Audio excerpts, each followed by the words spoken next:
levels on that side. Okay. BT10. You also know what topics that we're going to do revision in check smart 3ms. And today, although these chapters is also one of the topics that we will have to face in the term. But the tutorial for topic 6 now will not be covered, just the lectures. Right? This is mechanics.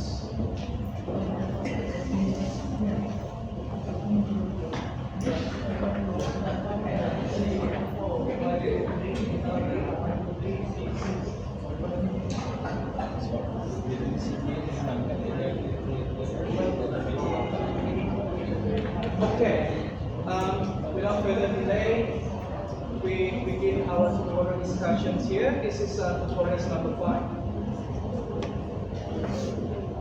Right,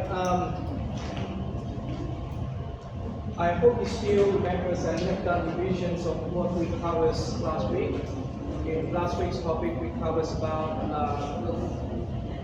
external, internal economic scale. Do you remember that? Intra-industry trade and inter-industry trade. That's something like that. Okay. Let me read you the questions perhaps before we discuss the answers one by one. Questions number 1 here. For each of the following examples, explain whether this is a case of external or internal economies of scale. Perhaps the first thing that you got to understand is the meaning of external and internal economies of scale. Internal economies of scale, what is the specific characteristic?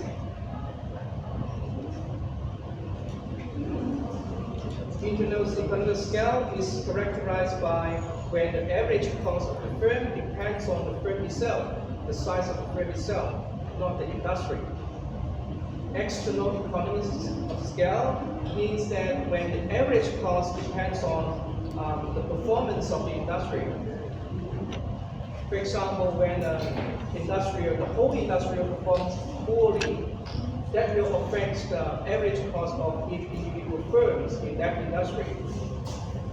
Okay, perhaps that every firm in that industry will suffer an increase in average cost when the industry performs poorly, for example. Okay. External and internal also characterize whether that firm is exposed to perfect competitions or imperfect competition. When a firm has the abilities to depend on its own size to determine average cost, that indicates the firm has some sort of market powers. Meaning, it is not that close to perfect competitions, but it's moving away from perfect competitions towards the point of imperfect competition. You still remember our lessons in microeconomics. Imperfect competitions means the firm has some sort of market power. Market power here means the ability to set the price. It determines its own cost, average cost. Okay? Well, okay, let's see the cases here one by one. We have 4 cases here. Perhaps I need to open I use my whiteboard immediately.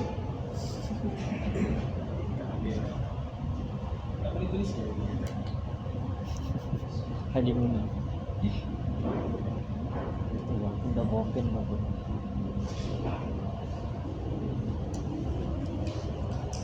I transfer the questions here. If the was useful for you to read, please read the whole papers. Okay? If you have printed it out.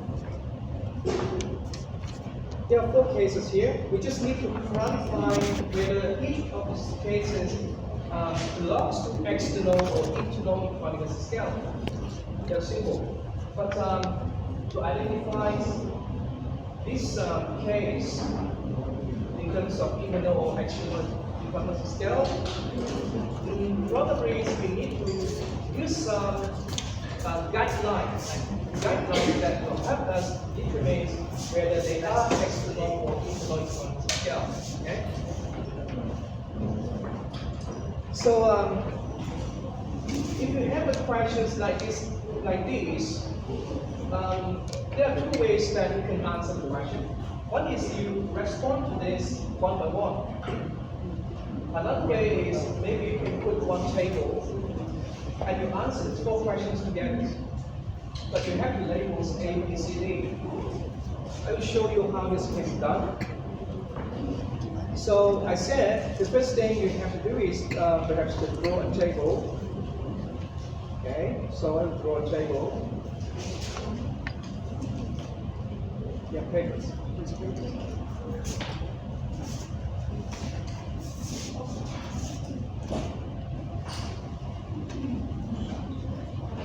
Okay, since we have 4 cases here, perhaps I need a bigger table.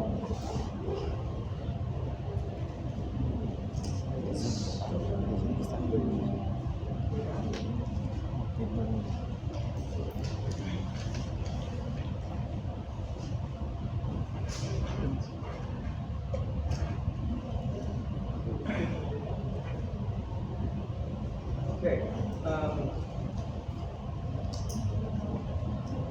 I will need maybe 4 columns here.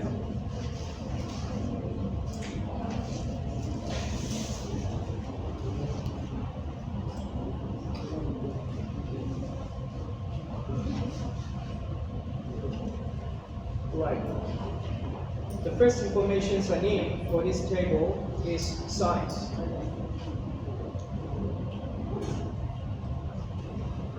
Put here size.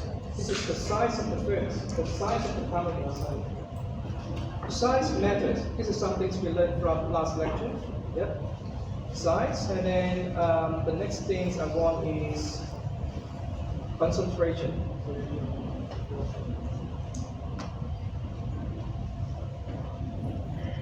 Concentration here means where does the businesses concentrate in one specific location about. And the next thing is cost dependence.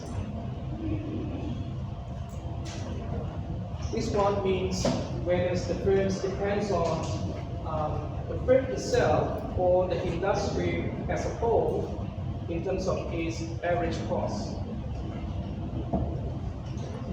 And the last one is we can answer the question. Since the question requires us to determine between internal and external economies of scale, so the last columns I'm going to write external or internal economies of scale. Okay.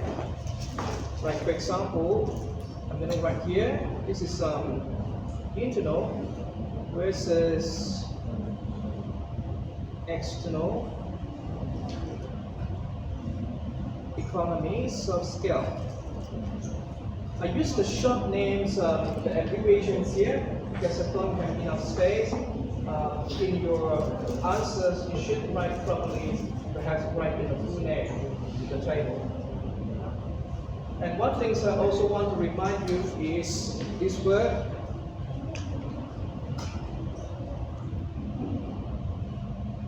economics. The short name, I heard some of your friends, they mentions the short name of economics as ECO. Why I think this is wrong? Eco should mean something else. ECO is ecology. Have you heard about ECO campus? Yes, ECO. What is the short name for economics? Econ. That is. For example, sometimes you hear about the degree, like bachelor's in economics, or master in economics. Okay? Please do not wrongly use this word. I'm afraid that later you go out to the industry to interview to get a job, and your boss asks you, what is your field? You say ecology, and you're looking for a bank job, and we specialize in ecology. There's a problem. Okay? Right. Okay, so now erase this one.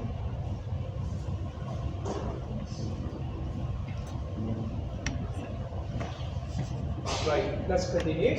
Okay, this exercise are actually very interesting because we can see a varieties of different cases that we need to determine whether they belong to internal or external equality scale. For example, the first one, most musical reed instruments. This is a musical instrument, a type of musical instrument in the United States are produced by more than a dozen factories in Elk Grove, Indiana. Okay, so what's going on here? What about the size? Let's think about the size, the first one. These musical producers, they concentrate in one area. Do you see this? They concentrate in these areas. Yes, I just write, yes, concentration. Okay? But what about size? Usually, these musical producers, they are not big ones. Maybe you can see this kind of companies, they are small to medium, right? Before I just write here, this is small to medium, right? Small, medium. Okay. Now, based on these two informations here, they are small to medium companies, and they concentrate in one area, in one market boundary. And the keywords I identify here is more than a dozen factories. Could be several dozens. These are quite a number. In terms of musical companies, this can be considered a lot in one area. So, because they also produce, maybe if I produce my musical instruments here, I have my brand. Other companies, they have their brand. Everyone has a different brand. Okay, so there is some sort of competition among these musical companies here. When there is competition, that means the firm must take into consideration each other's action because they need to compete for the same market. They concentrate in one area, right? They have to compete for consumers, customers. In that situation, that means these firms, they don't have an independent powers or market powers to set their own price in the market. Because when they set their own price, others will react. In these situations, they better just follow the industry. Meaning that they collaborate with each other in these areas. They collaborate in this area, they cooperate in order to excel together. Okay, in this way. So it is likely that for companies in these musical instruments, they are depending in terms of average cost of the industries, not individual firm. Okay. So what we can say here is, in terms of cost dependence, I will just write here, this is industry. Okay? When the average cost depends on the industry, do we name it internal or external economies scale? Internal. Or external? External, right? Okay. So I just use the short word here, the short name to set space. You understand what I mean here? EXT. Okay, let's look at the questions B here, is number 2. Now, all Hondas sold in the United States are either imported or produced in Mansfield, Ohio. Okay. Now, Hondas. Hondas is a big name. It's, so this is also known as a big company. It's big factories. And Hondas, usually, because these kind of companies, they are car producer, they don't have many branches. They are all big companies, and only a few of them will be located in one area. For example, in Kota Kinabalu, can you see how many Hondas company here? Not many, right? In Kota Kinabalu, you can only find one. Like that. So, in terms of size, we understand this is a big company, and the concentration is yes, but No. few. Okay? Yes, but few. They concentrate in one city, but only few of them exist. It could be just one or two in a bigger city. So this company, based on this two information, size and concentration, they are big. There are just few of them, one or two in the cities. So in this situation, do you think it depends on the industries of Honda's or they depends on themselves? Honda is just one brand, remember, just one brand. So it is likely that they don't depend on the industry for its average cost. It depends on how they manage their own firm in that industry for Honda's. Okay? You can consider Honda has its own market.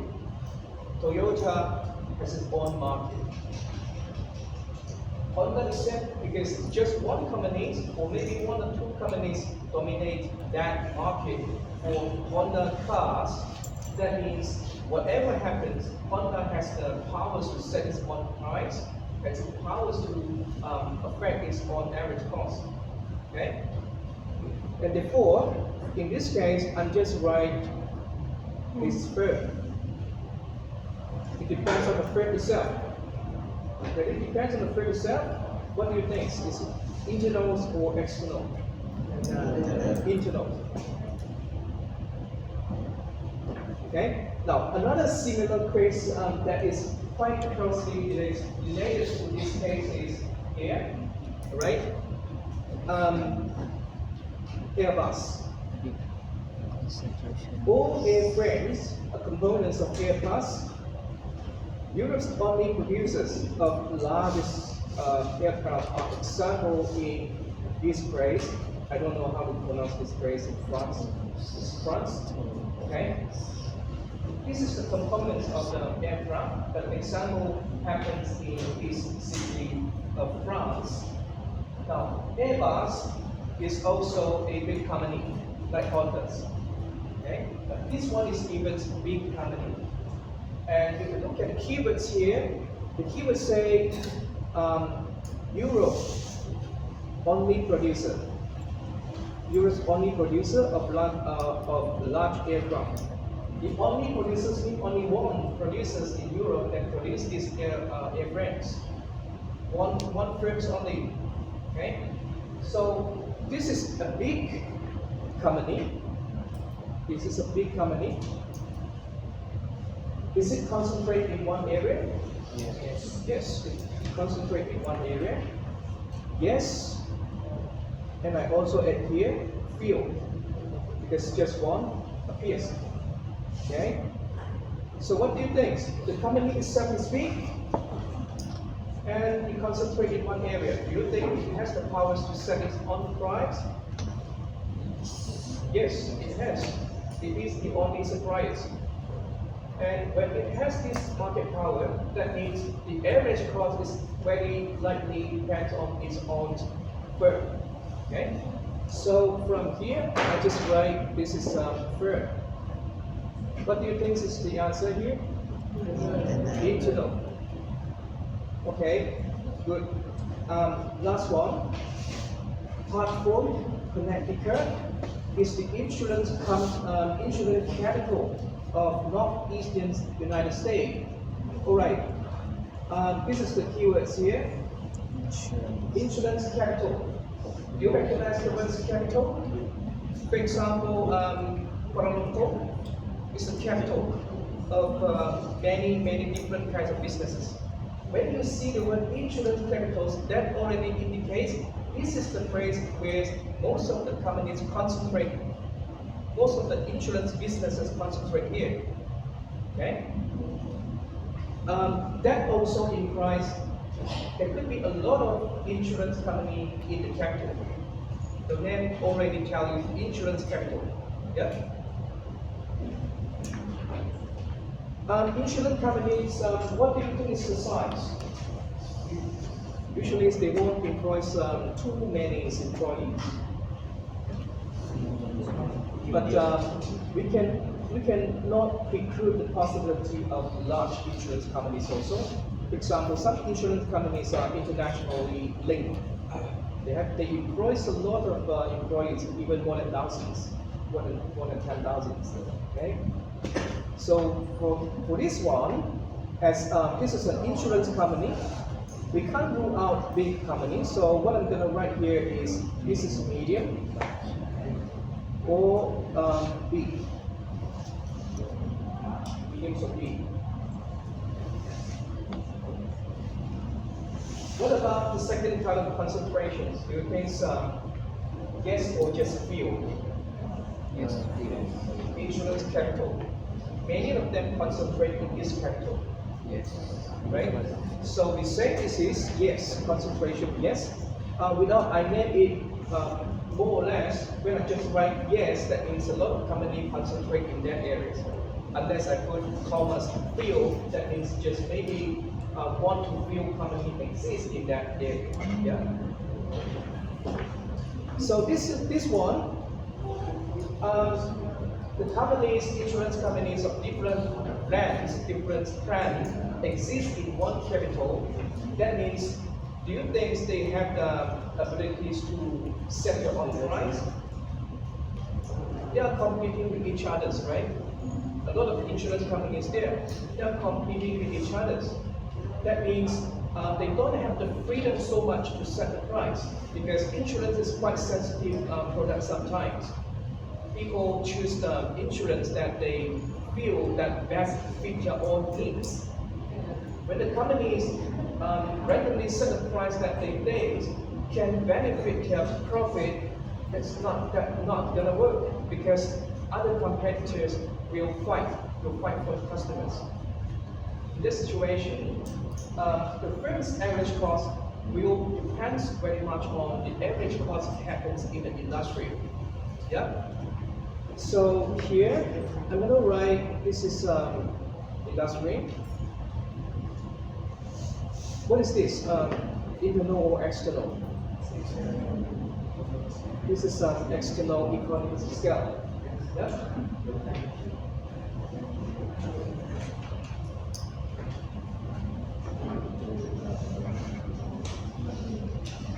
Right?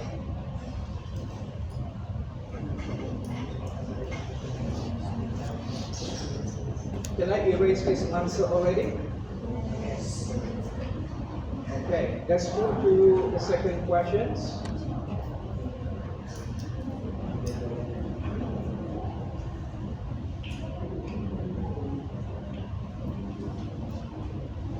Now, what reasons that you must take microeconomics 1-2 before you take international economics? Because some of the concepts will be reused for international economics. Okay. For example, here we are considering the case of perfect competition. Remember, price equals to marginal cost.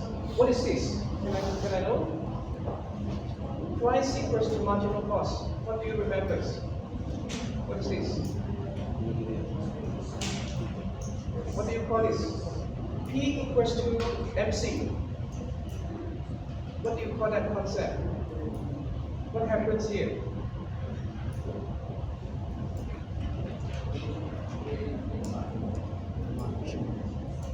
P equals to MC. Under perfect competition, this is an equilibrium conditions. Correct? Okay. How many types of microstructures have you learned? About 4, right? We have learned perfect competitions, we have learned imperfect competitions or monopolistic, we have learned monopoly, and we have learned oligopoly. And this is one of the type, perfect competition. And this one is unique, perfect competition is unique because the equilibrium condition is P equals to MC. Alright? And for other type of markets like monopoly, oligopolies, and imperfect competition, the equilibrium condition is MC equals to MR. You remember this? Let me just write down here. P equals to MC. For others markets like monopoly, like imperfect competitions, like oligopoly, the equilibrium condition is MR equals to MC. This one happens to be like for monopoly, imperfect competition,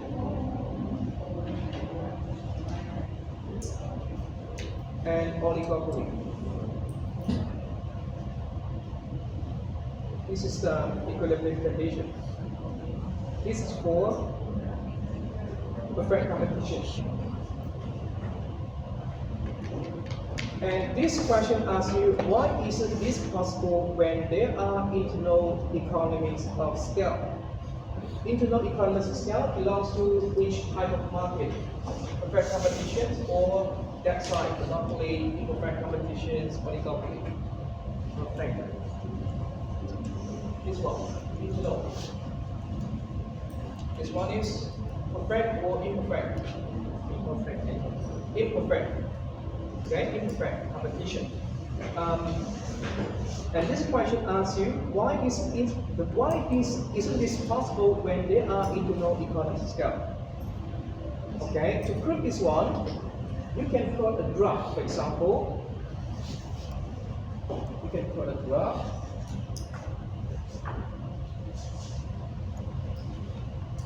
A very simplified graph we do. Okay. For example, I just quickly draw the graph.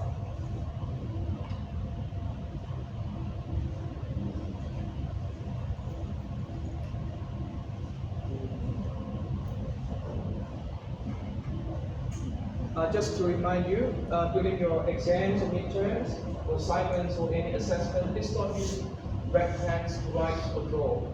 Okay? Just use blank or blue pens to write. Use pencil for drawing. Okay, so here I'm gonna put here this is value and this is quantity. Remember to put the full unit tomorrow. This is the Poisson origin, don't forget this one. Okay, the first curve that I'm gonna plot here is this. And then I have this.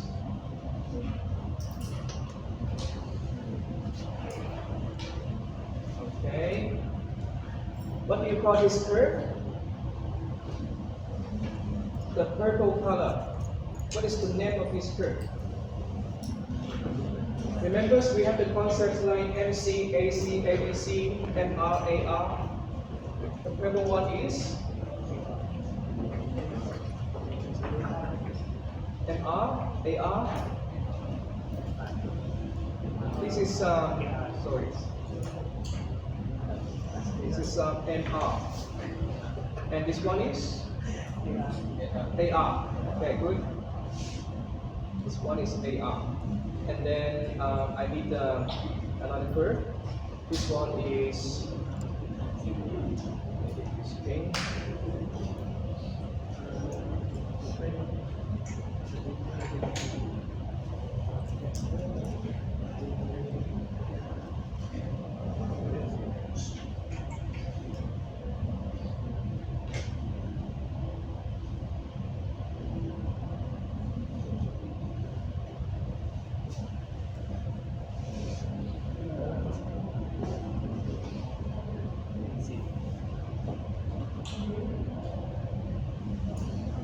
What do you call this curve?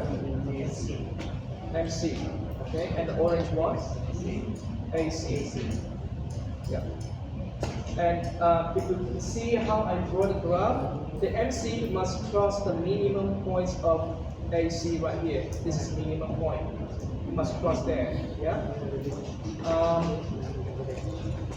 Right. We are on the way to answer this question actually, but I want you to identify for me where is the equilibrium point. Which crossing is equilibrium point? MR equals to MC, right? So the point is supposed to be here. This is MR equals to MC. I put here E. Okay. Next thing I have to draw is I should identify the price right here, and then this is the price level, right?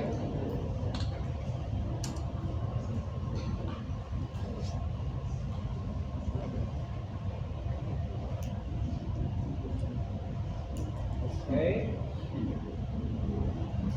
I put here A, and this is our price because the price is identified by the AR curve. Okay. Now we are ready to answer the questions now. Why under imperfect competitions we cannot set a price where P is equals to MC? Now as I said, the price is identified by the AR curve through the equilibrium point. The equilibrium point is E. From this equilibrium point, I identify the price by looking at point A because point A is on the AR curve. Now, the question is, can we set a price equals to MC? We have the MC curve here, and you can find the price along this AR curve. If I set the price P equals to MC, it happens to be the point where I put here MC crossing AR, right here. Okay, let me put here B. Is this possible? Is this if I set the price right here, what happens? Let's see. Okay, let's say this is the price. This is P equals to MC. Yeah. Now, if you look carefully at this graph, what you identify is this. There is a distance here. You see, I use different color, maybe blue color, right here. This distance implies what? What does it imply in this distance? MC is bigger than MR, correct? MC is bigger than MR. That means if you ask these firms to set a price equals to MC, what will happen is the marginal cost will be higher than the marginal revenue. And that is loss. That is loss, which is not profitable. And that answers why isn't this possible when there are internal economies of scale? Because internal economies of scale usually involve imperfectly competitive firms. This is an imperfectly competitive firm. Okay? Right. So this is the solution. You just need to provide a simplified graph and explain MC is higher than MR if P equals to MC is set. Right? Okay?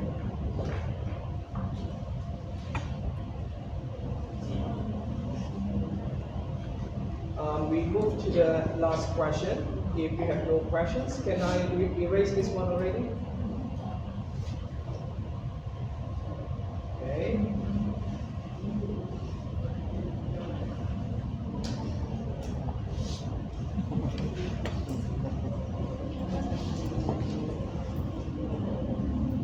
The last question.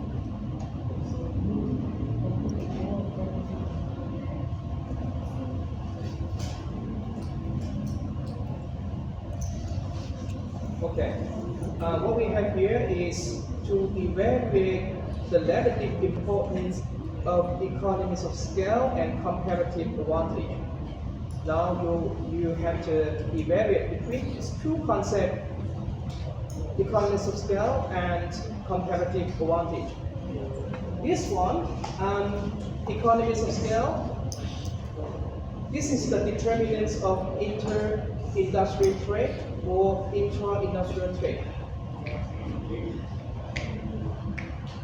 Anyone respond? Economies of scale? If you don't remember the concept we covered last lecture, the determinants of intra-industrial trade is economies of scale, and inter-industrial trade is comparative advantage. For example, comparative advantage, one country specializes in good X, the other country specializes in good B, good Y, for example. That is inter-industrial trade because the two countries specializes in different products. In contrast, economies of scale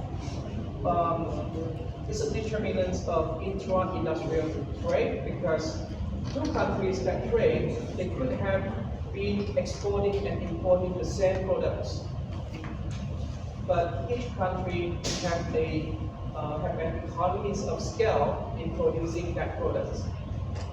Okay. Economies of scale, in other words, is increasing constant or decreasing return to scale. Do you remember? Increasing return to scale, meaning if you double some input, your output is more than double. Okay. This is okay. I'm not gonna write here. Let's see the questions here. We have 5 scenarios here. Scenario 1A. Okay, scenario A. Most of the world's aluminium is smelted in Norway or Canada. B. Half of the world's large set aircraft are assembled in Seoul. C. Most semiconductors are manufactured in either the United States or Japan.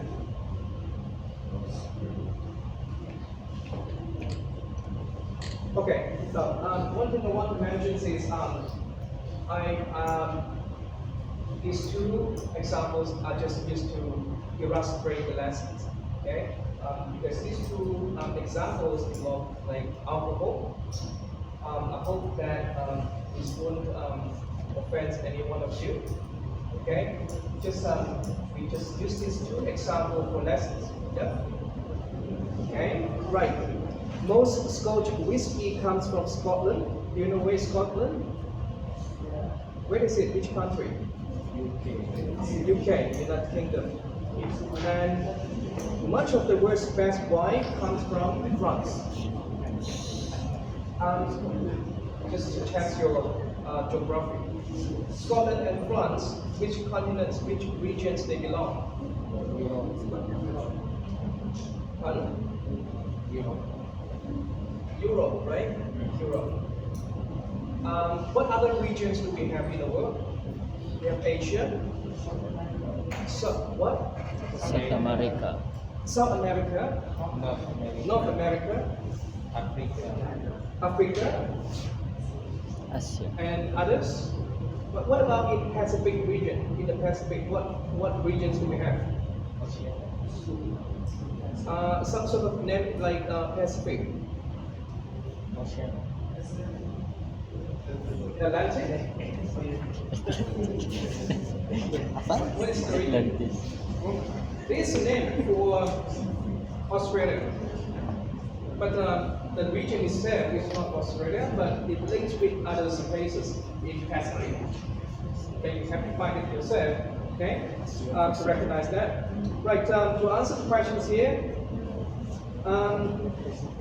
again, because these scenarios, we answer this scenario for two concepts, economies of scale and comparative advantage. So you can also do a table for this one. Or you want to answer them one by one, that's fine. You want to provide any say, that's fine. But you want to provide a table that will be more concise in your answers. Okay, for example, I'm gonna draw a table also for this question.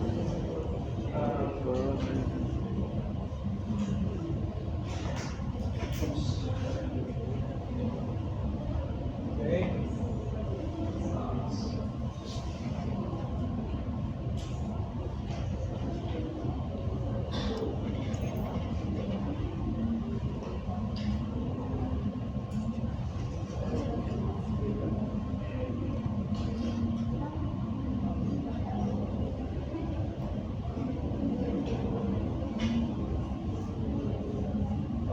Okay.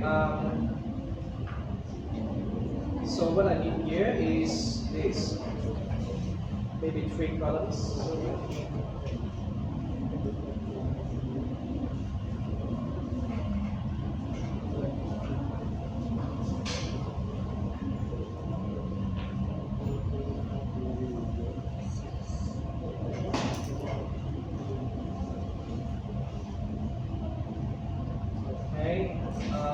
The first column here, I will write. Still, I will write concentration. And for the second column, just now we have cost dependency. Now it depends on resources. Okay. How do I write here? Maybe I have to write location, specific, space here.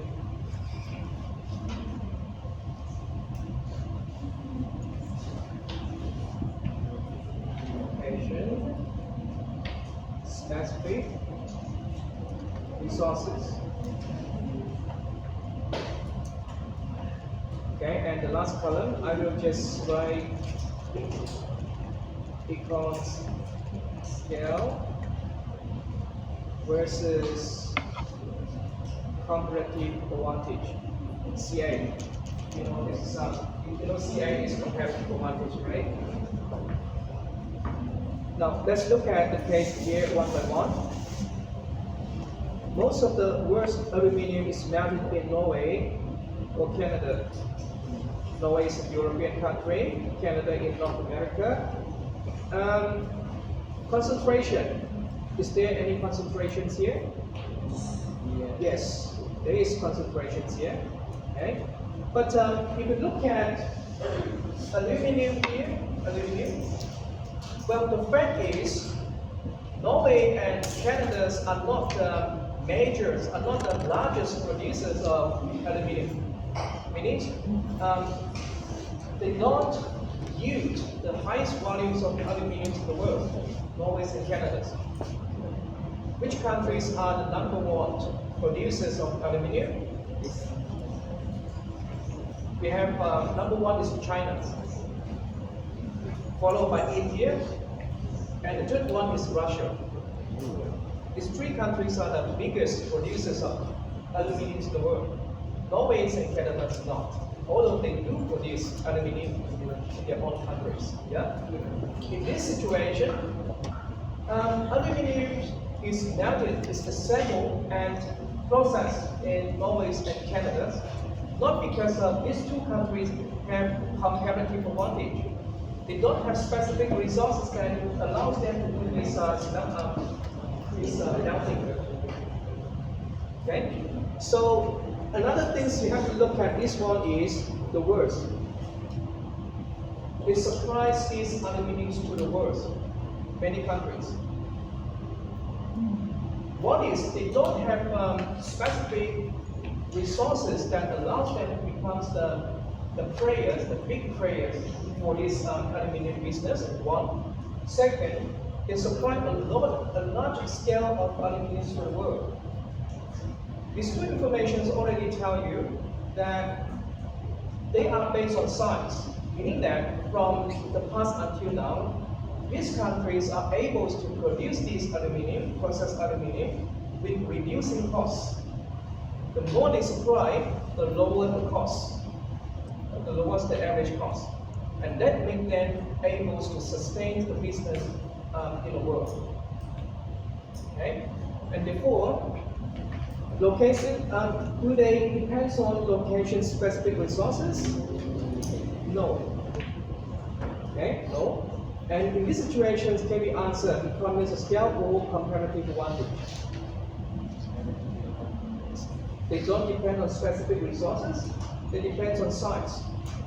The more they supply, the lowest the average cost. This is economies of scale or comparative advantage. Economies of scale, right? Okay, economies of scale. Right. Okay, the second question. again, this is also a large one. When you see surprise to the world, and just concentrate in one specific locations, like Cebu. Where is Cebu? Canada. Which is this place? Yes. Canada. United States? Yes. United States. Which state of United States? New York? I guess this one is more to, I believe, yeah, some cities have the same names in the United States, but this one is more to Washington. But Seven. you look at this one, there are two things you can spot here. One is supply. When you see this word surprise to the world, that means the surprise production is very large scale. The firm who is able to surprise to the world must be able to realize economies of scale. Otherwise, it can't do that. Meaning that if you surprise the world, the more you produce, the more you supply, your average cost should decrease, not increasing. That is the advantage. The advantage to have economies of scale. When the firm has economies of scale, it can surprise to the world. Okay, it can surprise to the world. And it also doesn't depend on specific resources here. For example, Cebu. Why I say that? The reason is Cebu. Cebu is, as I said, is one of the cities in Washington. But do you know that in Washington they are first tier cities and second tier cities, something like that. And there are quite a lot of cities in that state. But why they concentrate in Cebu? I don't think it is because of comparative advantage in Cebu. Okay? If the whole United States, if this company supplies to the whole United States, not the world, just the United States, then there could be reasons Cebu has a comparative advantage. But here it supplies to the world. It supplies to the world. That means not only the United States depends on the supply of Cebu, but the world, other countries also depends on the supply from Cebu. Okay? In this situation, because there is no comparative advantage information here, I can only see economies of scale. Economies of scale. Okay? So concentration, yes. Location specific resources, no. Economies of scale. Yeah. Next one, scenario C. Most semiconductors are manufactured in either the United States or Japan. You know what is this way? Like chips, computers, chips. On a smartphone, you have this chip inside those devices. Yeah. Malaysia also produce a lot of these things, semiconductors. But if you compare with other countries in the world, the concentration is in the United States and Japan. Why? Because when it says either in the United States or Japan, you know that these two countries are big. That means these semiconductors companies, they spread across the United States and spread across Japan. It could be different brands, different models, different quality. But these two countries dominate in producing these two conductors. But we have to realize one thing is that this semiconductor production, it doesn't depend on specific resources in one specific location. It won't. But United States and Japan managed to dominate this industry most of the time because of the degree of innovations between these two countries. You know innovation? Innovations plays a very important role here. For United States, one of the most innovative countries in the world, and Japan also. So these two countries managed to dominate this industry. And because of this one, these two countries also realize economies of scale because they produce a lot of these products to the world. And the only reason they can do this without comparative advantage is We can't say they have comparative advantage because Malaysia also has a lot of companies produce these semiconductors here. Okay? And so why Malaysia is not here? The reason is because this is not a case of comparative advantage, this is a case of economies of scale. Economies in United States and Japan allow them to realize economies of scale. The more they produce this product, the lower the average cost. Better than Malaysia. Meaning that if you want to compare which one is more efficient to produce semiconductors here, I would say United States and Japan because they realize decreasing average cost. But Malaysia's probably, yes, we are good to produce these semiconductors, but compared to the United States and Japan, maybe this country is not as efficient as they, United States and Japan. That's why I said these two countries dominate this industry because they have economies of scale. Yeah, better than most other countries. So from here, concentration, yes, because they concentrate just in two countries. Location-specific resources, no. So the answer here is economies of scale. Now come to the next example here. This one, Scotch whiskey is a beverage. You know what's beverage? Something to drink, okay? Sweet and sour or bitter, whatever. Now this one, see, if you sometimes when we answer this kind of questions, you need to know some history, for example. Yeah. This one is saying most of this beverage come from Scotland. The story here is that this beverage is so unique in the sense that it comes from cultural knowledge, comes from culture. Only specific group of community in Scotland knows how to produce this beverage because they inherit the knowledge from one generation to the next generation. Outside this community, nobody knows how to produce this. Only specific community, where the young inherit the cultural knowledge from the old one, from one generation to the next, they encourage these skills to produce this beverage.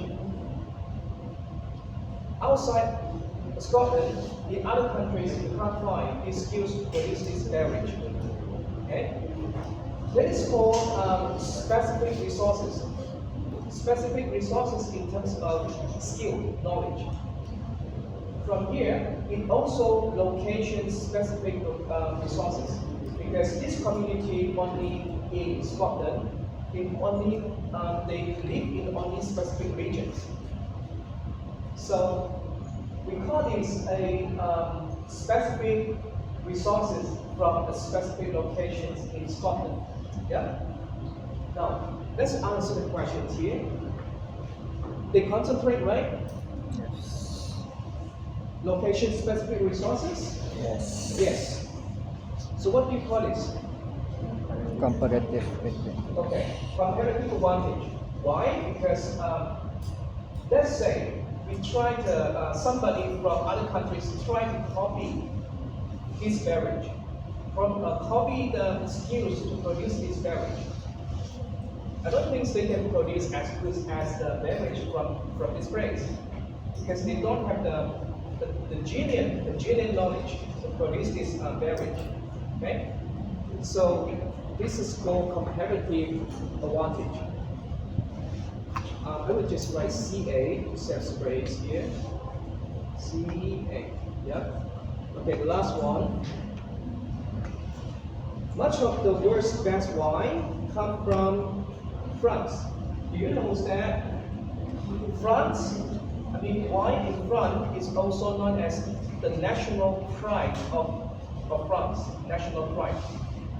Why? Because This could be a combination of factors in specific regions in France. If you search the internet, you will find a list of regions where the wines are very popular. Okay?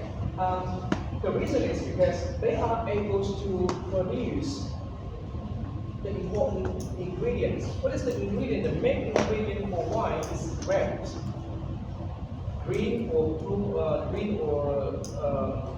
red grapes, okay, for wine. And France, in specific regions, they are able to produce a very high quality grapes. Not only that, they also produce a varieties of grapes. And these varieties and uniqueness of grapes from France allows the producer or distiller to adapt the style of wine with a very high quality. So, this production concentrated in one area, which is France, specific regions.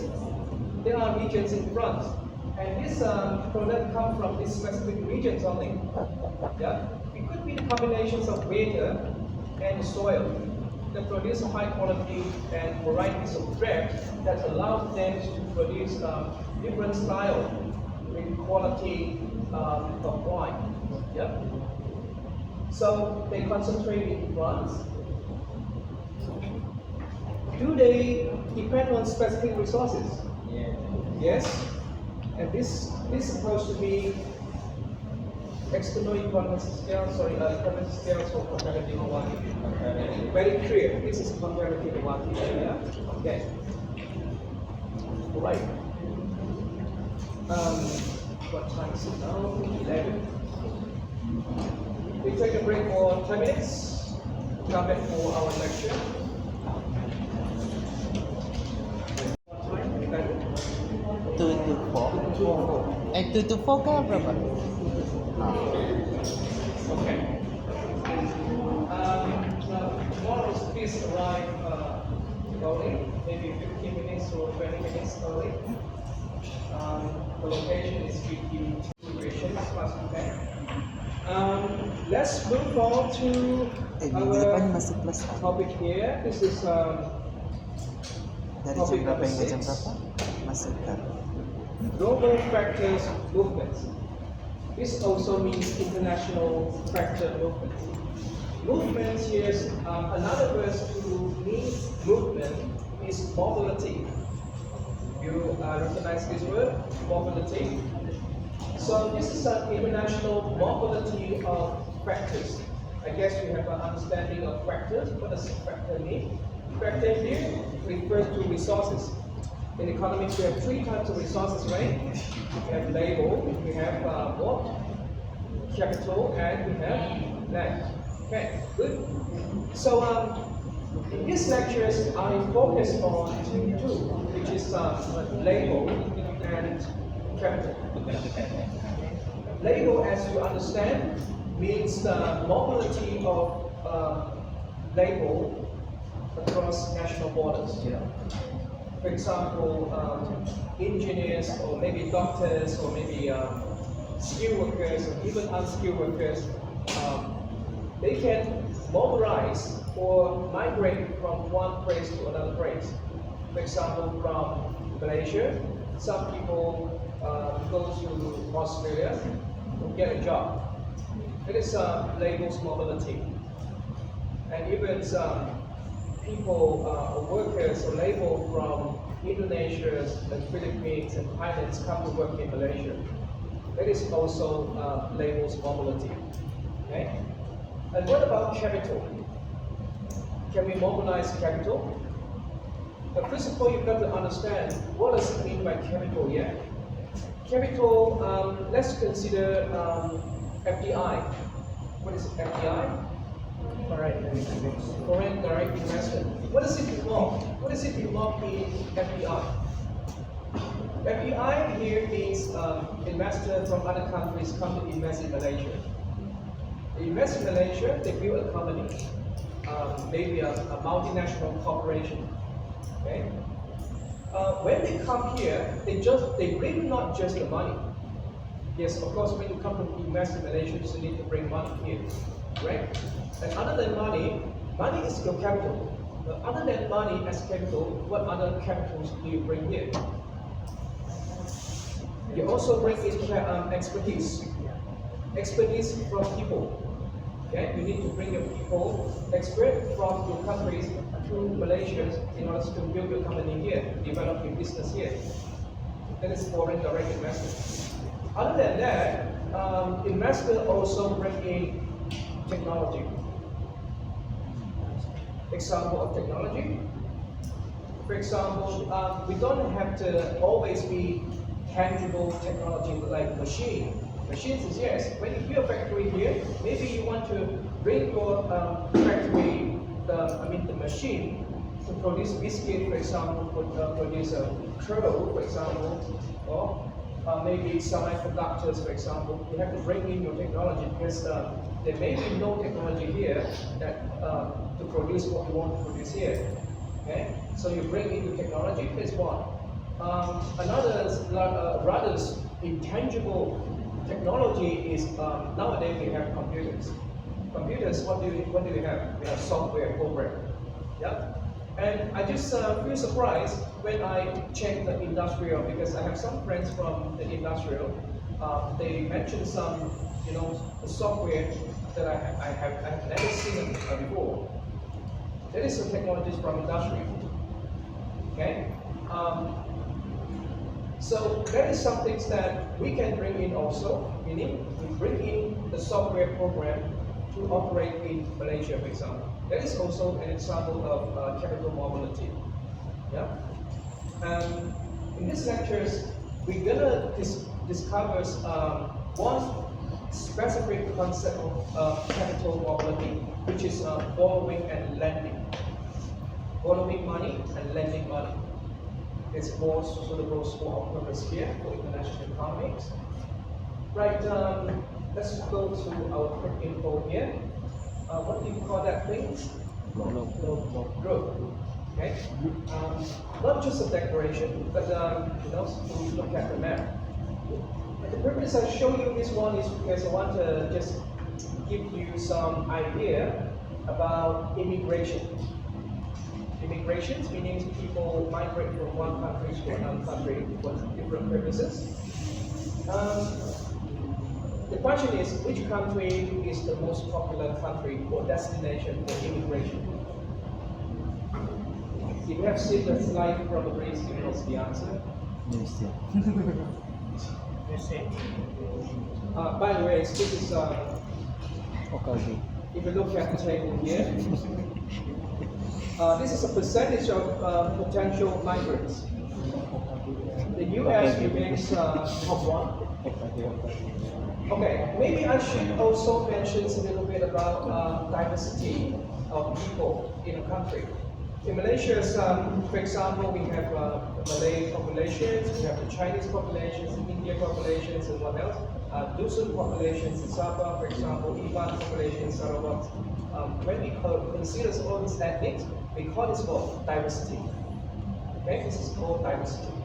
But you might be shocked if you look at some of these countries, like the United States, the diversity is even higher, it's much higher than Malaysia here. Why? Because they absorb the immigrations from different countries. Okay? For example, there are people from Canada, people from Asia migrate there. Asia is a very big region. There are Japanese, Chinese, Koreans living in the United States. Okay? And even they also have this Mexican descent. Right? So when you consider some countries with populations comprises of different nationalities, that is a very a good indication of diversity, for example. You don't have to mention some United States. You can also look at Australia and New Zealand. They are increasingly growth of immigration to this country and generating population from different nationality. This concept is called diversity. Diversity is also a very important topic for academic research. Yeah. Germany, what language German people speak? German, right? They speak German. Okay. I just worry some of you say German people speak English. No. I mean, yeah, they speak English at other countries, but at home they speak German. And Canada, what language they speak? English. Irish. You know also that in one region in Canada, they comprise of French descent. They speak French also. So don't be surprised if you find Canadian who can speak French, because they have a group of, community come from France, and they, the second, third, and so on generations, they inherit the ability to speak French. Okay. Of course, United Kingdom is also one of the destinations for immigration. This data is obtained from 2013 to 2016. A little bit old, but since it comes from a huge numbers of responding over there, so based on the degree of globalization, I think this information is still reliable, okay, and could be even higher nowadays. Yep. But what I realize is that some Asian countries also attract a lot of immigrants. For example, Thailand.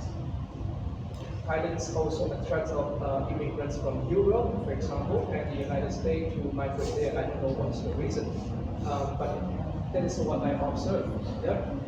Other countries could be Japan and South Korea. Also attract a lot of immigrants. Okay, let's move on to our discussions here. International factor movements, as I just defined to you, it can involve label, it can involve capital.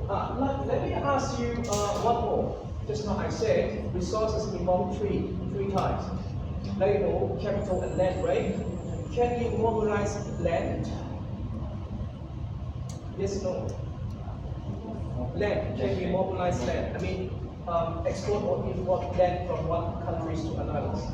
Can we do that? No? The answer is yes. Change. Well, I witnessed this one personally in one Western country. What happens is, what I observed is the cargo ship, cargo ship that we used to contain containers, but not that one. This cargo ship is not used to carry containers, but it used to carry sand. They transport sand from South Korea to the rest to the countries I live there. Okay? Sand. What do you use the sand for? You can expand the land. Okay, expand the land from the ocean and many other purposes. No matter what, you are importing soil or sand from other countries to your countries. That is mobility of land. It happens. Yeah. Okay.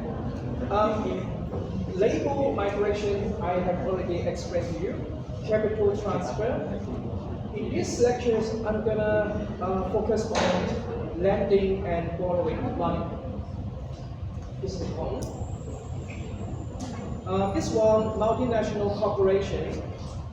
This is like FDI, foreign direct investment. International trade and factor movement share the same principle. Share the same principle here. And what I highlight here is the causes and effects. Okay. Here we share some similarities between the elements and concepts that we learned in the past few lectures. And for international factor movement, we also share some similar elements, but not 100%. What I mean is, for example, relative price. Do you still remember this concept, relative price? Like price X over price Y. This is a concept we have here. We also have comparative advantage. Also some concept we discovered here. And then we have export and import also, and gains from trade.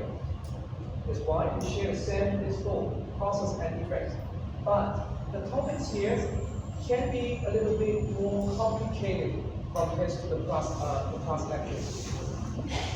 Okay, from this point, maybe I should remind you gains from trade, pattern of trade, balance of payments, determinations of exchange rate, protectionism, coordinations of international policy, and one more, what is that? International capital market, right? Okay. We have covered gains from trade, pattern of trade, protectionism, history, and 4 more. Today we will add 1 more, which is the last one, international capital market. Because in the second point right there, capital transfer, we're talking about borrowing and lending money between countries. That is capital. Okay? Right. Let's see. This is called a one-good model. Why one-good? Because we consider just one product. Sometimes we feel this is not realistic. Yes, this is not realistic. But we purposely simplify this in order to understand the core of the concept. That's why we simplify these models by considering just one product. Okay? We also simplify other things, like we consider only 2 countries, home and foreign. We assume each country produces only one good. 2 factors of production are used in each country, labels and net. And then this assumed cannot be moved across national borders. Just like I said, yen can be mobilized, but to simplify the knowledge here, I assume yen is not able to be moved from one country to the others. What we assume movable here is label. Only labels is considered to be mobilized from one country to the others. Okay? This is the first part. The first part, we're going to talk about label mobility, and the second part, I will focus on capital's mobility. Yeah? Okay, as for knowledge, you recognize this verb? I have output on this axis and labels on this axis. What is this curve? What is curve? Total production curve. Remember, in microeconomics, we have total production curve. The pattern, look at the pattern here. This is a curve. What does it imply when you see a pattern like this?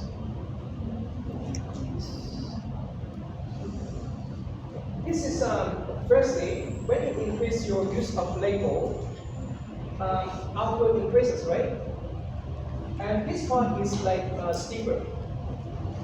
This part, if you can see here, this part is steeper. From here until this steeper. But if you increase your use of label further, then the production starts to curve like this. It's bending. What does it mean here? It means that your output increases at a decreasing rate. It's increasing, but increase at a decreasing rate. It's getting slower and slower and slower. Now, why this happen? This is a concept we call diminishing marginal returns. A concept we have already learned from microeconomics. Why? Because the more labels you use, the management will get more and more complicated. The management here can affect the relative productivity of labels. Okay? Let's say if you want to produce a piece of crow like this one, how many labels do you want to produce one piece of crow like this? Maximum 2, right? maximum 2.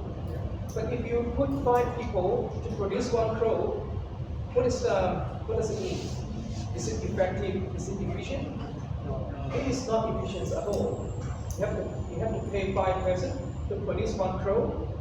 No, that is not the case. That is not efficient. Yeah. The same implications apply here. The more labels you deploy, the relative productivity will start to decrease at one point, because the relative productivity of labels will start to decrease when you employ more than the maximum. This is the maximum point of your how many labels, how many workers that you want to deploy. After that maximum point, your marginal product becomes 0, and your product will start to increase. In this graph, I don't show you the increasing part over there. Let's say this is the maximum part, maximum point here. If you further increase your use of label, then this output might start to decrease over here. Okay? This is diminishing marginal returns, meaning that the relative productivity of labels start to decrease. Yeah.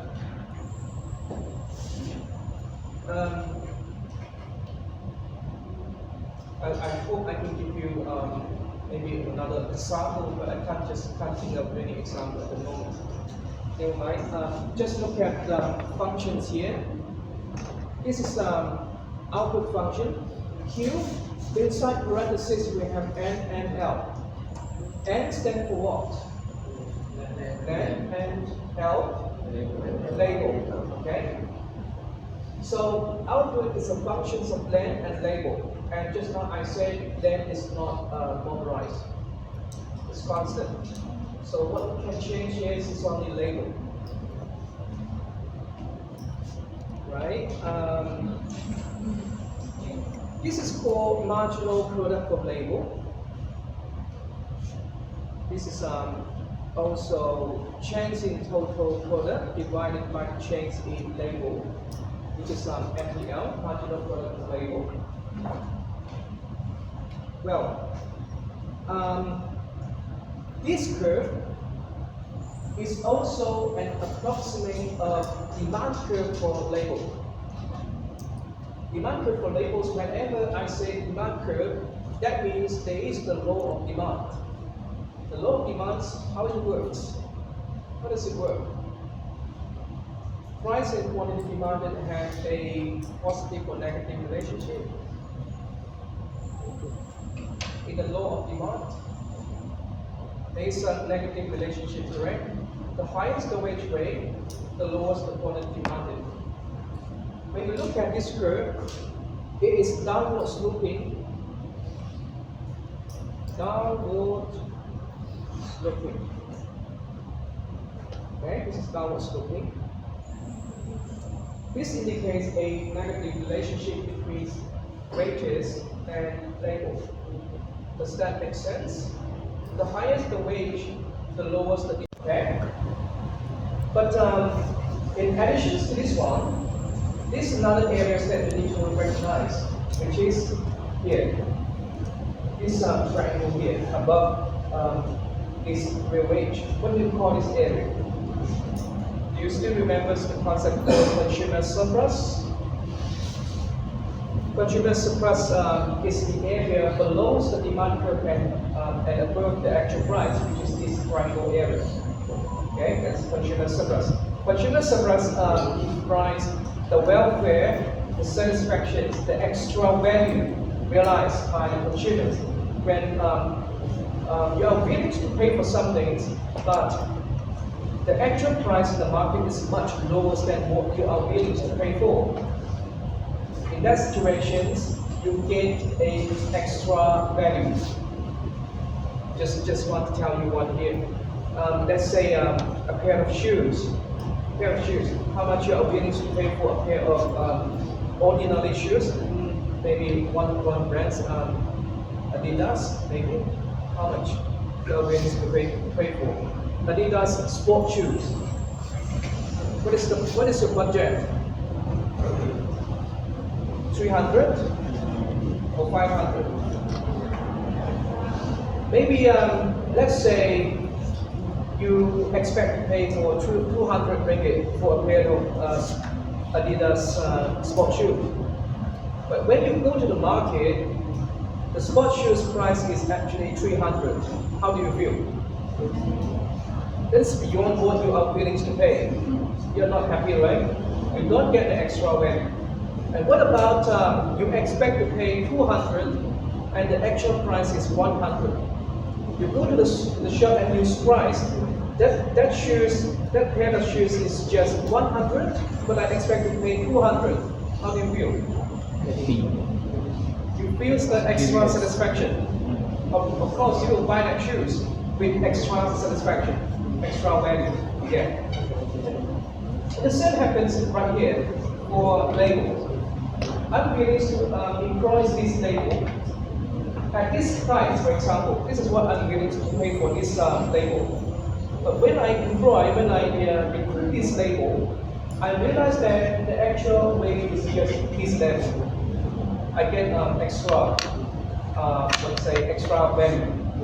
Because what I expect to pay is higher than what actually that I need to pay. And the same happens to the label. Okay. Right. So the area above here is called rents. Rents here has a similar implications like consumer surplus. But in the language of labor market, we don't call it consumer surplus, we call it rents. Okay? Okay.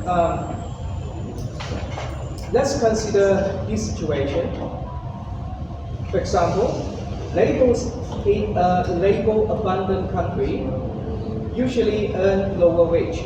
Is it true? Any example here? Okay. Between Malaysia and the Philippines, which country is largest? Largest in terms of when we compare country size, we have to look at the populations, not the boundaries or land size. Okay? The Philippines is largest, correct? Because the populations there is much larger than Malaysia. Have you realized that the wage level in the Philippines is also lower than Malaysia? Yeah. Another example is China. China has a big population, right? If you compare the wage level in China and Malaysia, which one is higher? Malaysia is highest. Yeah, Malaysia is higher. Okay. Another example, the United States. The United States is also one of the largest populations in the world. Okay. I guess this is number 3 in the world. China is the largest, followed by India, and then the United States. The United States has a large population compared to Malaysia again. Which country's wage level is highest on average? Okay. The US is highest, right? Why this happen? Why we compare to China, the Philippines, maybe the Indonesia's, Malaysia's highest wage rate, but compared to US, Malaysia's is lower. Why? Okay. Because we also need to consider the relative labels to capital in the countries. Okay, not just the population size, but we compare to capital, because capital here implies technology. It implies technology. If you compare like Indonesia, the Philippines, if you compare to the United States, which country has better technologies? Yes. The US. That means the relative of labels to capital in US is much smaller compared to Indonesia and the Philippines. Okay? That's also the reason the United States can realize a higher wage rate because of technology, because of innovation, because of invention. You know, most of the patents, patents? Patents is intellectual properties to protect inventions or innovation, mostly come from the United States. We can also consider Nobel Prize. Which countries has more Nobel Prize in the world? One is the United States, the other is the United Kingdom. These two countries. What I'm trying to tell is the knowledge, innovation in the countries that plays an important role in the wage grade. Yeah? And of course, you can also ask most of the top university in the world also come from the United States and United Kingdom. Yeah? Okay. Assuming two countries have the same technology here, but different label land ratio. Here we don't consider territory, we consider land. And the four labels in label abundant country, we assume home is label abundant and prefers to move to less label abundant countries, which is foreign. Okay, we can look at this graph. Now in this graph, we have two countries here. One is home, another one is foreign. This is a point of origin for home, and this is a point of origin for foreign. And this is a measure for marginal product of labels in home, and this is the marginal product of label in foreign. If we look at this NPL curve, this is downward sloping, okay? But from the corners of foreign, you see that the NPL curve is upward sloping. But you see this one is upward sloping, this one is downward sloping. But basically, in fact, the two curves are downward sloping, not upward. Because if you look at the purple line here, the NPL in Florence, we are looking at this from other corners. Meaning we are actually like flipping the graph. So these blue lines will become a purple line, something like that. So if you look at the purple line from the point of origins in Florence, this purple line is still downward sloping, it's not upward sloping. Yeah? We bring together the demand curve between these two countries in order to understand label to mobility. Okay? Initially, we assume that home use this level of label. If we look at from this point of origin, home use labels from here until here. Okay? And what about foreigns? Our assumption is foreign use from here until here. Which country use more label? Home or foreigns? Home. As we assume, home is label abundant. Okay? And therefore, it uses more label in this case to produce the same products.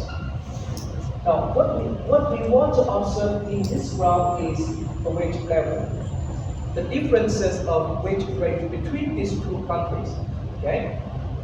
Since home consume use this amount of label, you see this, it touches here, this point, G. Right here.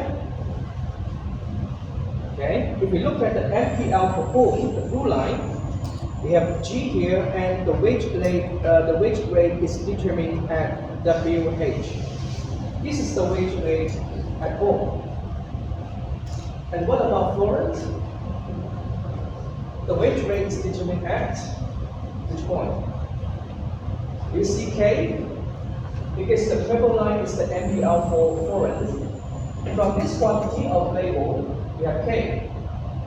Okay, which is this curve. So we determine the wage rate at WH. W foreign. This is the wage rate at foreign. This simply means that WF is higher than WH. What does it mean? This means the wage level in the foreign country is higher than those at home. Okay? This is a difference. And this difference is also an attraction. An attraction for label from home to migrate to foreign. Why? Because foreign offer a higher wage. Can you observe this one? Like a very clear example is Australia and Asian countries like the Philippines, Thailand, Malaysia, Indonesia, for example. Have you noticed that even in Vietnam, a lot of these workers they migrate to Australia and work there. Why? Because Australia offers higher wage. Okay, reason is. Now, what happens if people move out from home and go to foreign? What will happen? That means if people migrate to foreign, the labels in home will decrease from L1 to LE right here. Okay? And when people from home goes to foreign, that means label supply in foreign increases. That means foreign will use label 1 until LE here. Whatever amount of label move out from these countries to that countries will have more label. Okay? The situation here is illustrated like this. As I said just now, the more labels you demand, the lower the label, the wage rate. From the blue line, you see this. When labels move out from home, label supply decreases. This is a movement from a long distance MPL curve from G to E. From G to E, do you see the increase in wage rate? This is one thing when we observe people increasingly go out from Malaysia, for example. How are you going to retrain these people? Please don't leave this live here, this work here. One attraction is to offer a higher wage, okay? To keep the people from going out. And opposite happens in foreign. In foreign, because now they have more labor supply, the labor demand increases. And this is a movement, as you can see here, from K to E, right here. From K to E, this is a decrease in wage rate. As you see, as I said just now, more labor abundance means lower wage rate. When labor supply increases in foreign, that will give the impressions that we don't worry about finding people to work. When we have this impression, firms will take these opportunities to offer lower wage because they don't worry about finding people to work. This will generate a decrease in the wage rate from WF here to WE. This happens in foreign.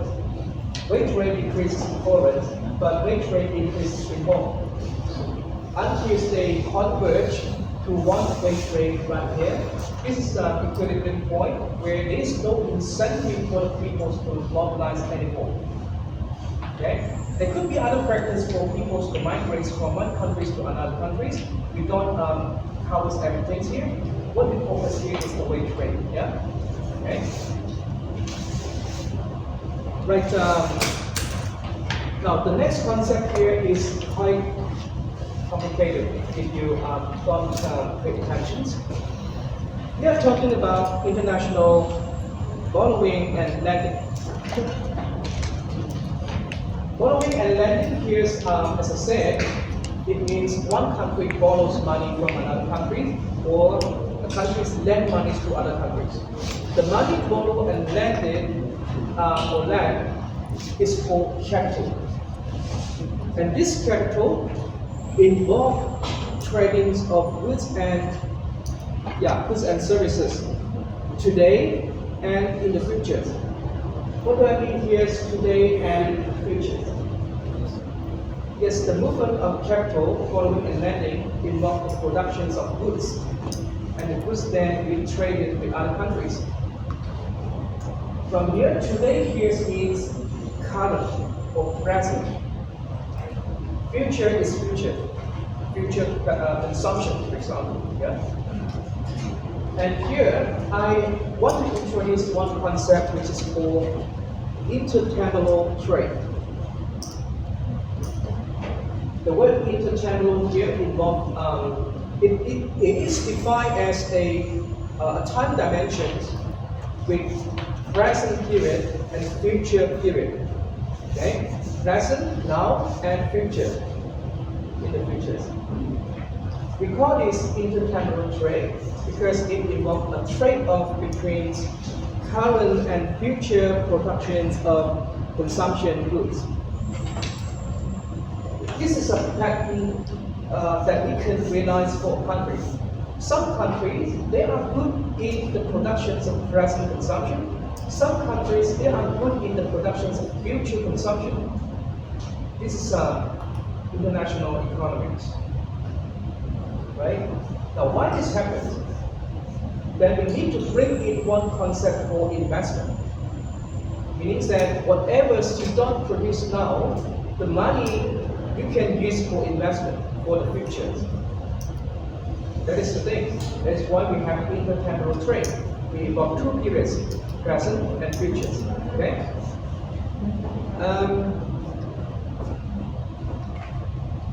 Let's look at the following graph. Like this one. Do you recognize this word? PPFC, what is it? What is that word, PPFC? Production Possibility Frontier Code. Right, some things you have learned also from microeconomics. What is PPF? PPF usually indicate the combinations, the alternative combinations of two goods where resources have been fully used. For example, if you consider along this line, along this curve, it doesn't matter which point you indicate on this curve, it indicates the combinations of production between two products. Now in this graph, we are considering two products. Usually you have good A, for example, and good B right there. But in this graph, I don't consider good A and good B. What we have here is the productions of future consumptions here, and the productions of present of consumptions over there. Yeah? Because we involve time dimensions here, futures and present, so we add the name intertemporal PPF. Yeah? Okay. Let's look at this one. This is an international pattern of investment, borrowings, and intertemporal terms of trade. The PPF shows the trade-off between present consumption and future consumption, right here. For example, let me give you a point. This is A, and this is B. Okay? This is the screw. Now what happens in this movement? That is, if I want to increase the productions of present consumption, because A, B involve the full use of resources. Okay? If I want to increase the production of present consumption, what will happen to the future consumption? Decreases. Yep, it decreases. Why? Because resources have been fully used. If you want to increase the production of present consumptions, you need to reduce some future consumption. That is. We call this is a trade-off. Okay, this is a trade-off between futures and present consumption. Do you remember in the past lectures, we have talked about relative price. The relative price is written something like this, Px over Py. Remember this?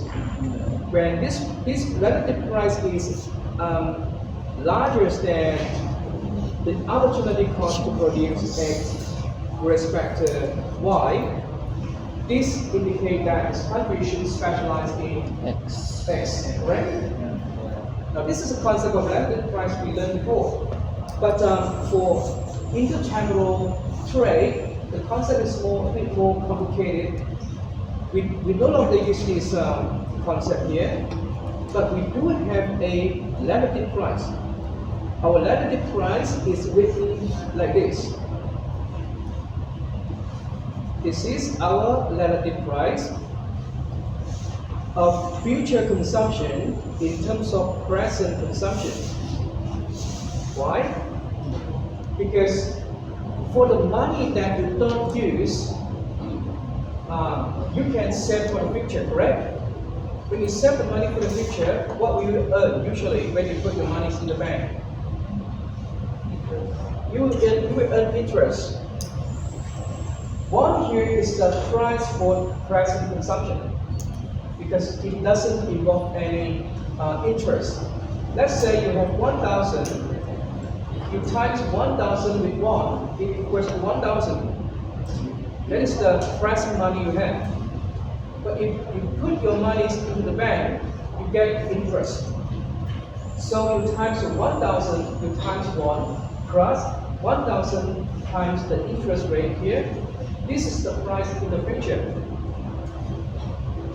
The lower part here is the price in the future.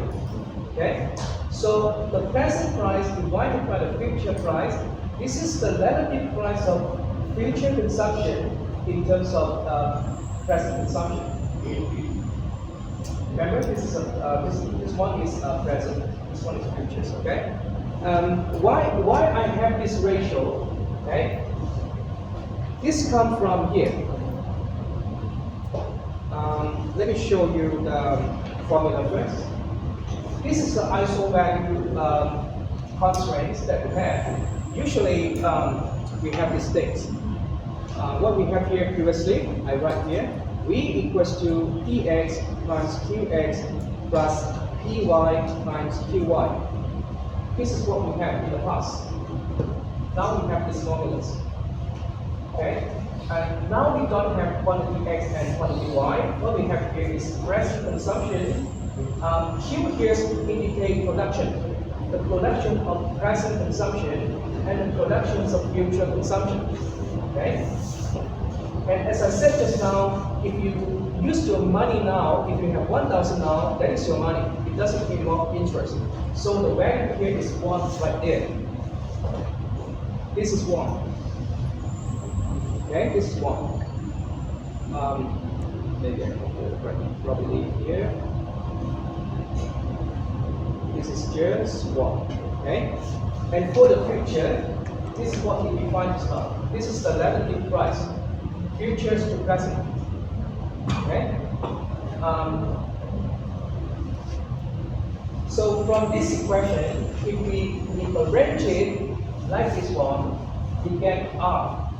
R here is just this ratio, that is 1. And if you solve this equation for future, why we need to solve this one for future? Because in the diagram, like this one, okay, we put the future consumptions here. This is a production of future consumption. That's why we need to solve for QF. This is QF, okay? Because this is an axis, we need to solve for QF. After arranging the equation, this is what we get. This term, okay, this term, 1 over R, R is this ratio. Now 1 over R, negative 1 over R, this becomes this, negative 1 plus R. This value is the root of this ISO value, which is similar to this term. Okay. Now,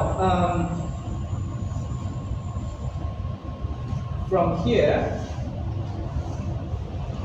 this part will become a bit more complicated. To fund present consumption, the countries can borrow money from other countries.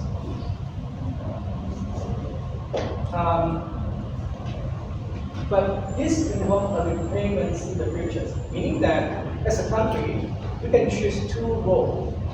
One is you borrow now, but you pay some money you borrow in the future. Second is you lend money to other countries, and you receive back repayments in the future. The second role. So if we have two periods here, a current period and future period, and what we do now will affect the futures. For example, if you borrow now, you might be able to increase your currency consumption. But what about in the futures?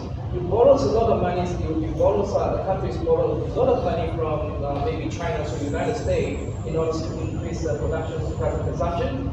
But in the future, you have to realize that you need to replace the money you borrow. But what about inflation? Have you considered inflation?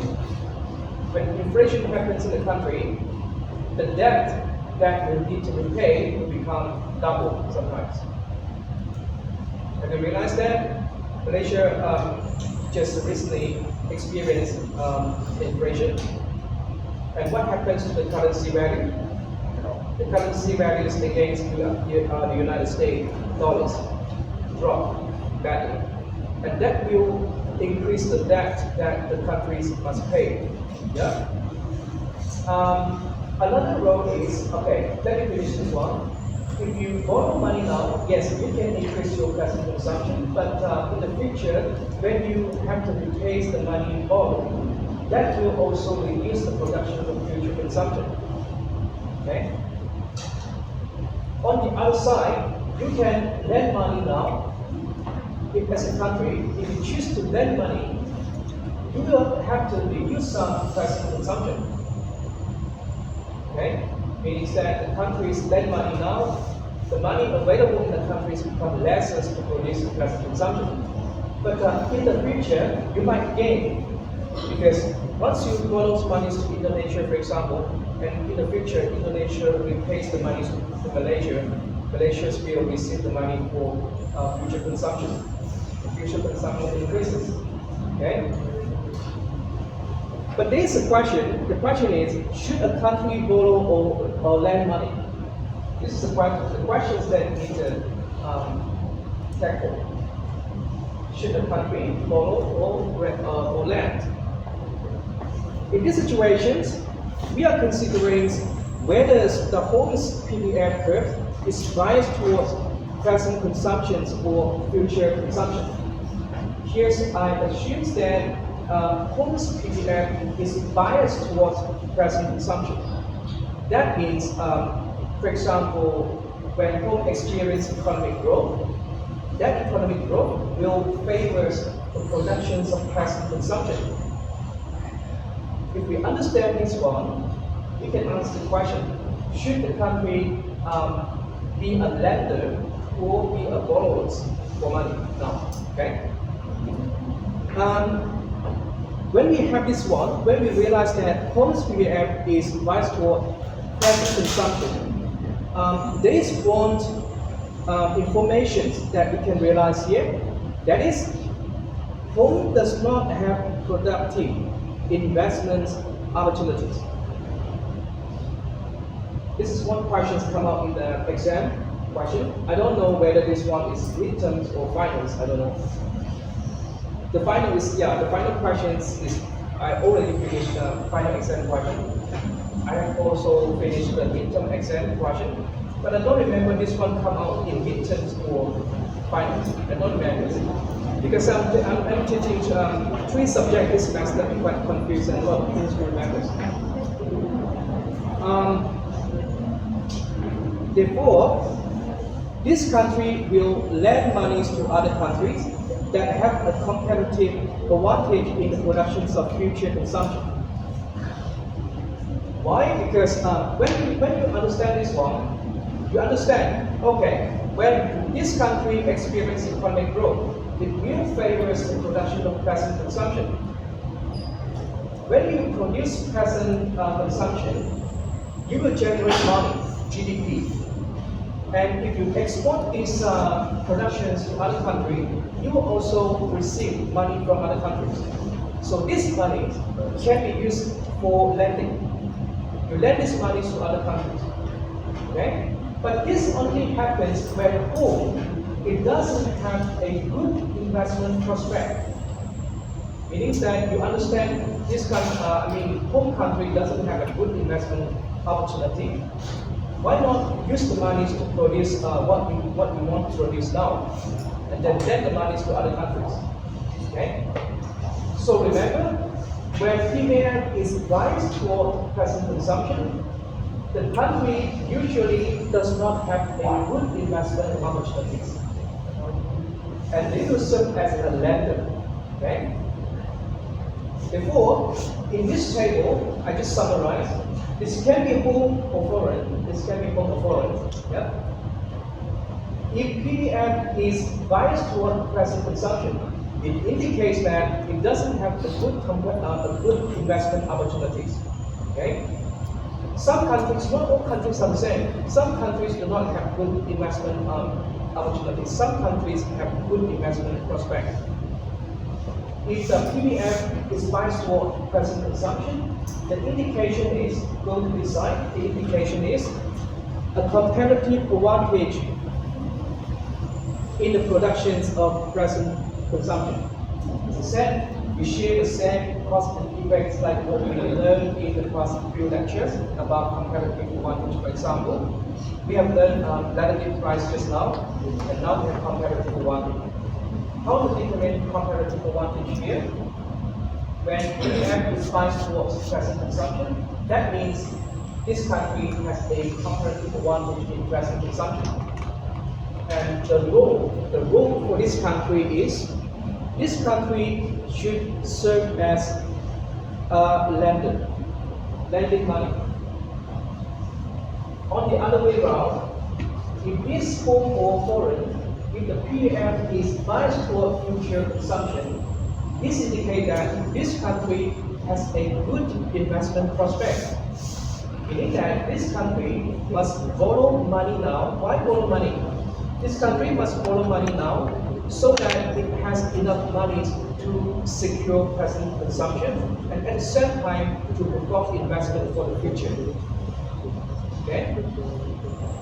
And therefore, this country will serve as a borrower, meaning borrowing money from other countries in order to perform investment. Yeah.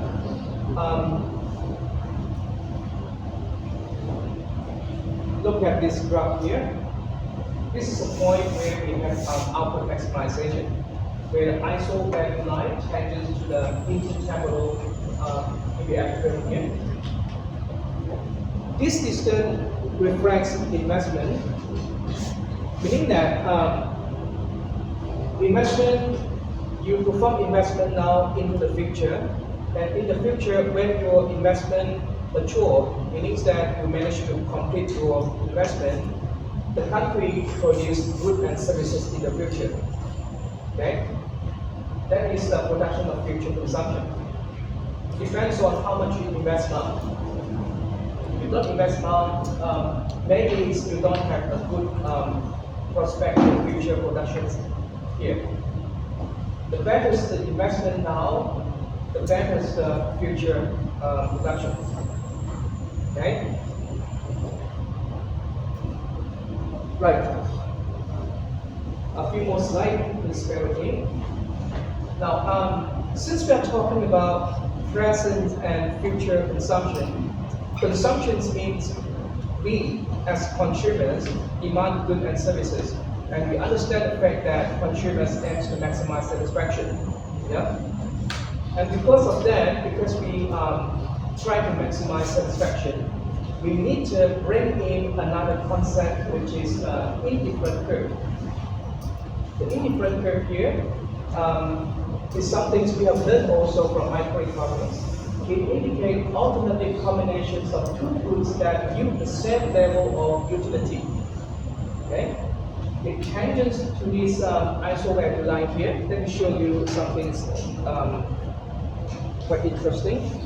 Well, the tendency between the ISO value line and this point, the intertemporal PBF curve, this is the maximum or optimum output level in the economy. So these economies will produce this level of future consumption and this level of present consumption. Okay? And another tendency point happens to be D. D here reflect consumption level. For example, this country has DF level of consumption and DP level of plastic consumption. Now from here, you see this. This indicates DF is larger than QF. This is important because you demand more than supply. Q is larger than D is larger than Q. That means demand is more than supply. How do you fulfill this gap? You import from other countries. Okay? And similarly, on this side, you see this. Because Q is located on the right side of D, QP is larger than DP. This means supply is more than demand. When supply is more than demand, what do you do with the extra products in your country? You can export them to other countries. Yeah? Okay?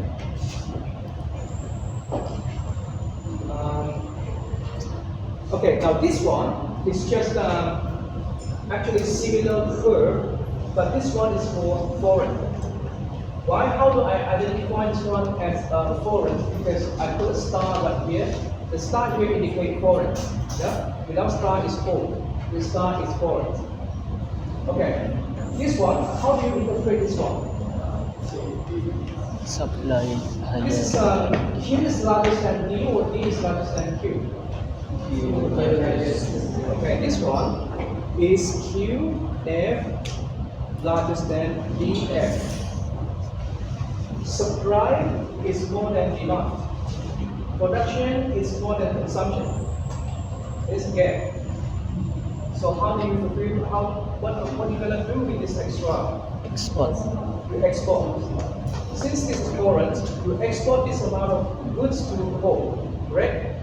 And what about this side? DP Which one higher. is bigger? DP. DP is bigger than QP, correct? So I will write here QP here. Okay. Okay. Like this. DP is larger than QP. Demand is more than supply. You import this amount of goods from home, okay, in order to meet the demands for the domestic market. Right. Now this curve for me is very beautiful.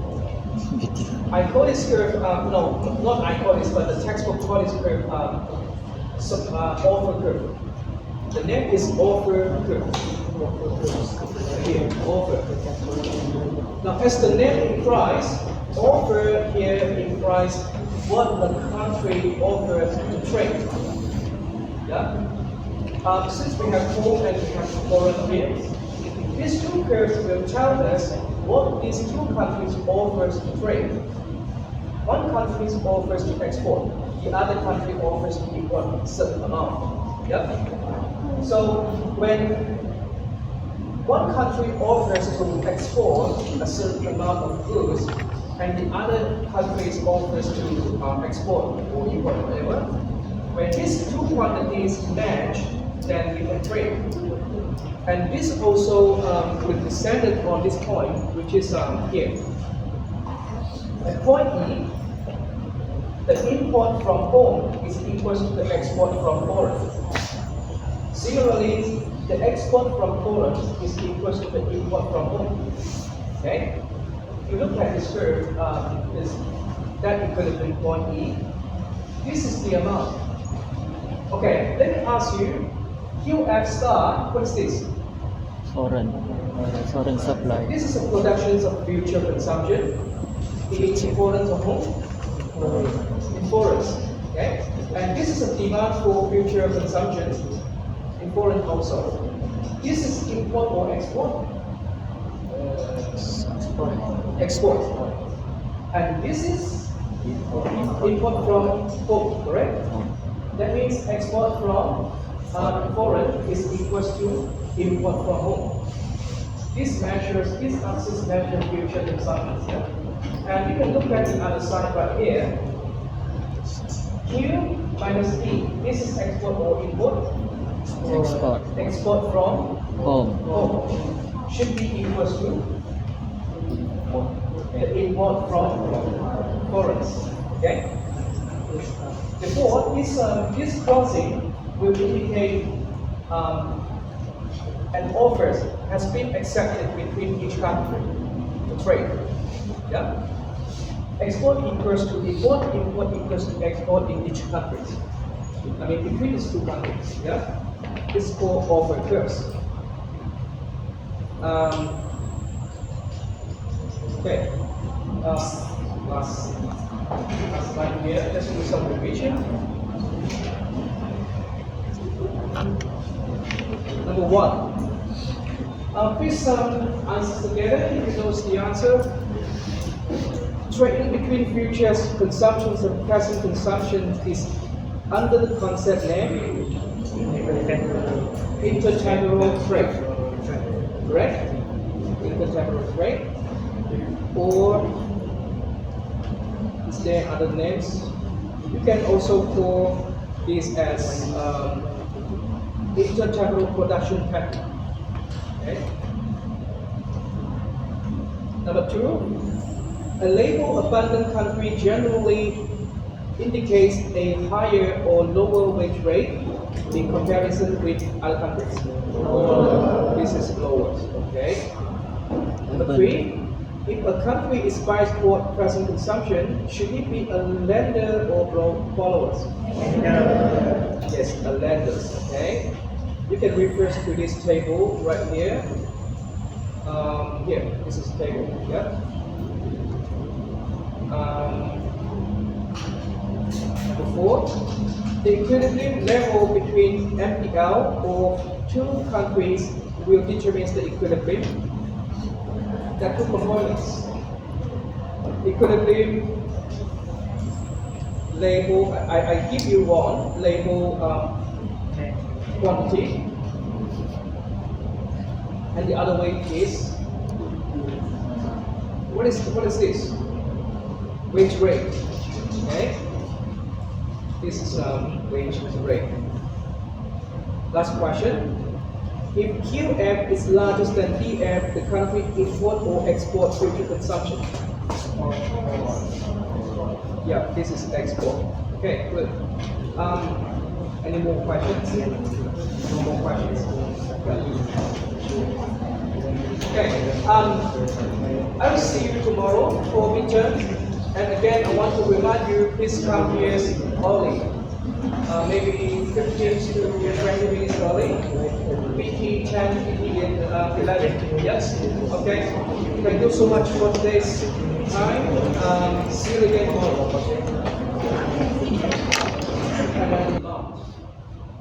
Who demand label, actually? Firms or household? Firms will demand label. And who supplies label? Who supplies label? Government? No. Industry. We. You and me. Later when you finish university, when you go for work, what are you supplying? You are not supplying yourself, no. You are supplying your time, your skill. Your skills to perform certain works. Your time means labor hours. Okay? But the demand for labor has a negative relationship with the real wage, meaning the higher the real wage, the more expensive is your labor hours. So firms will reduce the demand for labor. The lower the real wage, the cheaper the wage. Okay? The more people will demand labor. It is a negative relationship. Yeah? Let's say that the total demand in the market is L, then what is the total expenses for wage?